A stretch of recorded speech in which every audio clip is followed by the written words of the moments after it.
تحریک تحفظ آئین پاکستان کے رہنما مصطفیٰ نواز کھوکھر نے کہا ہے کہ اپوزیشن نے حکومت سے مذاکرات کے لیے کوئی شرط نہیں رکھی۔ مصطفیٰ نواز کھوکھر نے کہا کہ پارلیمنٹ کی بالادستی اور قانون کی حکمرانی پر بات چیت کرنا چاہتے ہیں۔ ملک میں سیاسی اور معاشی بحران عروج پر ہے۔ وزیر اعظم شہباز شریف نے مذاکرات کی جو پیشکش کی ہے اس پر اتحادیوں سے مشاورت کی ہے۔ انہوں نے کہا کہ جمہوریت میں دروازے بند نہیں کرنے چاہیے۔ تحریک تحفظ آئین پاکستان کے رہنما مصطفیٰ نواز کھوکھر نے کہا ہے کہ اپوزیشن نے حکومت سے مذاکرات کے لیے کوئی شرط نہیں رکھی۔ مصطفیٰ نواز کھوکھر نے کہا کہ پارلیمنٹ کی بالادستی اور قانون کی حکمرانی پر بات چیت کرنا چاہتے ہیں۔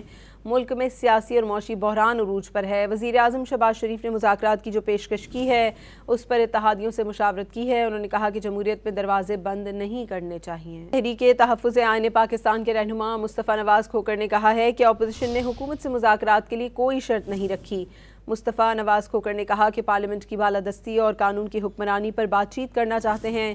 ملک میں سیاسی اور معاشی بحران عروج پر ہے۔ وزیر اعظم شہباز شریف نے مذاکرات کی جو پیشکش کی ہے اس پر اتحادیوں سے مشاورت کی ہے۔ انہوں نے کہا کہ جمہوریت میں دروازے بند نہیں کرنے چاہیے۔